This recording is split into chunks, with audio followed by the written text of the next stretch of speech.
এই দফা এক দাবি এক, দফা এক দাবি এক। আমাদের এই কর্মসূচি চাকাজাম কর্মসূচিতে উপস্থিত হয়েছেন প্রাচীন জনপ্রিয় সাংসদ, আমাদের সুখ দুঃখের সাথী মাননীয় সমীন্দ্র অধিকারী মহোদয়। এই সমীন্দ্র আমাকে কিছু বলার জন্য অনুরোধ করছি। আমি প্রথমেই সকলের কাছে ক্ষমা প্রার্থনা করে নিচ্ছি। তার কারণ আমরা কেউই আপনাদেরকে কষ্ট দিতে চাইনি। আমরা আজকে ভারতীয় জনতা পার্টি একেবারে 10ই আগস্ট থেকে আমাদের বোন তিলোত্তমা যেদিনকে এই নৃশংস নির্মমভাবে তার হত্যা এবং ধর্ষণ হয়েছিল তারপর থেকেই মাঠে আমরা আছি। নানান কর্মসূচি হয়েছে, আগামী দিনেও হবে। এই সরকারের পতন, এই মুখ্যমন্ত্রীর পদত্যাগ না হওয়া অবধি। কিন্তু আপনাদেরকে আমরা আজকে এই কষ্ট দেওয়ার জন্য ক্ষমা প্রার্থী, এবং সেই সঙ্গে আমরা কি দেখছি আমাদের এই রাজ্যে ধীরে ধীরে পেঁয়াজের খোসার মতো কি তথ্যগুলো আমাদের কাছে এসে পৌঁছচ্ছে। আজ প্রায় 1 মাস অতিক্রান্ত হতে চললো, আগামী 9 তারিখ 1 মাস পূর্ণ হবে, এবং আমরা এখনো বিচারের আশায় বসে আছি, বিচারের দাবিতে মাঠে আছি। পুলিশ প্রশাসন যাদের কাজ মানুষকে নিরাপত্তা দেওয়া, খুন ধর্ষণের মতো জঘন্য অপরাধে তদন্ত করা, তারা টাকার ব্যাগ নিয়ে, টাকার প্যাকেট নিয়ে ওই ধর্ষিতা, ওই নির্যাতিতার বাড়িতে তার বাবা মার সঙ্গে বসে ডিল করার চেষ্টা করছিল। এই লজ্জা এই মাননীয় মুখ্যমন্ত্রী মমতা বন্দ্যোপাধ্যায়, নারী জাতির লজ্জা আপনি রাখবেন কোথায়? আপনার এই লজ্জা আপনি পুলিশ পাঠিয়ে, অর্থ দিয়ে পরিবারের মুখ বন্ধ করার চেষ্টা করছেন।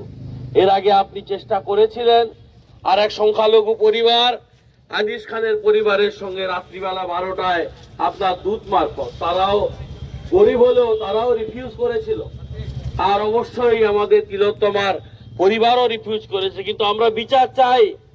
গত 5 তারিখ আমরা আশায় ছিলাম সুপ্রিম কোর্টে হিয়ারিং এর জন্য। আমরা জানতে পারলাম প্রথমে 6 তারিখ হবে, তারপরে আমরা জানতে পারলাম ওই হিয়ারিং পিছিয়ে আগামী সোমবার হবে 9 তারিখ। অর্থাৎ যেদিনকে আমাদের ওই বোনের হত্যাকাণ্ডের, ওই নির্মম নৃশংস হত্যাকাণ্ডের 1 মাস হবে, সেদিন সুপ্রিম কোর্টে হিয়ারিং হবে। আমরা তারিখ পে তারিখ দেখতে চাই না। আমরা মহামান্য সর্বোচ্চ আদালতের উপর আস্থা রেখে বলছি। মানুষ, এটা সামাজিক আন্দোলন, ভারতীয় জনতা পার্টি এই আন্দোলনকে সমর্থন করে সাথে আছে।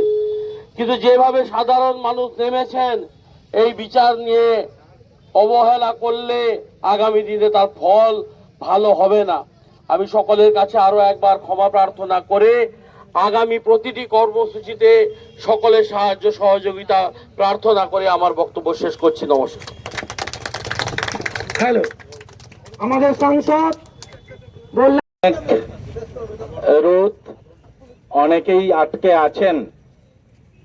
আমরা বিনীতভাবে তাদেরকে বলতে চাই যে পশ্চিম বাংলা এই মুহূর্তে যে অবস্থায় আছে, আপনারা প্রত্যেকেই আমাদেরকে একটু সহানুভূতি এবং সমর্থন দেখান, সহানুভূতি বাড়িয়ে দিন ওই নির্যাতিতা পরিবারের প্রতি, যার প্রতি দেখা গেছে আমাদের এই যে বেআইনি দৃষ্টিভঙ্গি দেখিয়েছে। পরিবারের সম্মতি ব্যতি রেখে তাকে পুড়িয়ে দেওয়া হয়েছে। পরিবারকে না জানতে দিয়ে, বাবা মাকে না দেখতে দিয়ে পোস্টমর্টম রিপোর্টে সম্ভবত কারচুপি করা হতেও পারে। সবকিছুই একটা ধোঁয়াশার মধ্যে রেখে দেওয়া হয়েছে, এবং এই সরকার এই হত্যাকাণ্ড এবং বর্বরোচিত কাণ্ড, যেটা ধর্ষণ সহ হত্যাকাণ্ড, তার সবগুলো প্রমাণ লোপাটের জন্য সরকার তার সমস্ত প্রশাসনকে, পুলিশকে নির্লজ্জভাবে কাজে লাগিয়েছে। আজ পশ্চিম বাংলার মানুষ গোটা ঘটনার প্রতিবাদে, আমাদের রাজনৈতিক দল তো আমরা করছি, কিন্তু সাধারণ মানুষ যারা পথে এই মুহূর্তে আটকে রয়েছেন, আমি জানি তারা প্রত্যেকেই কোনো না কোনো কর্মসূচিতে অংশগ্রহণ করেছেন এই সরকারের বিরুদ্ধে। তাই আপনাদের এই সাময়িক অসুবিধা আমাদেরকে মার্জনা করবেন, বরং এই সাময়িক অসুবিধা থেকে আপনারাও সংকল্প নিন যাতে এই সরকারের কাছ থেকে আমরা ন্যায় বিচার পেতে পারি, প্রশাসনের কাছ থেকে ন্যায় বিচার পেতে পারি। কারণ এই সরকার আমরা জানি কামদুনি, পার্ক স্ট্রিট থেকে কামদুনি, হাঁসখালি, চোপড়া, উত্তর দিনাজপুর কোন জায়গাতেই মায়েদের মেয়েদের সম্ভ্রমের কোন রকম ব্যবস্থা রাখেনি। তাদের সম্মানহানির ব্যাপারে বিচারের ক্ষেত্রে এরা যত রকমের পারে সরকারি মদতে কারচুপি করা হয় এবং তারা পুলিশ বাহিনীকে নির্লজ্জভাবে এই কাজে লাগায়। এই ঘটনার প্রতিবাদে আমরা কয়েকদিন আগে দলের ঘোষিত কর্মসূচি অনুসারে এখানেই কাজ করতে এসেছিলাম, পদ অবরোধ করতে এসেছিলাম সামান্য কিছু সময়ের জন্য।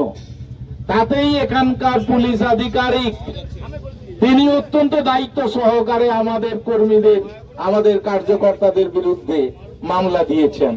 আর যখন আরজি করে 3 ঘন্টা ধরে তাণ্ডব চলে, তখন পুলিশ বাহিনী নির্লিপ্ত হয়ে দাঁড়িয়ে থাকে।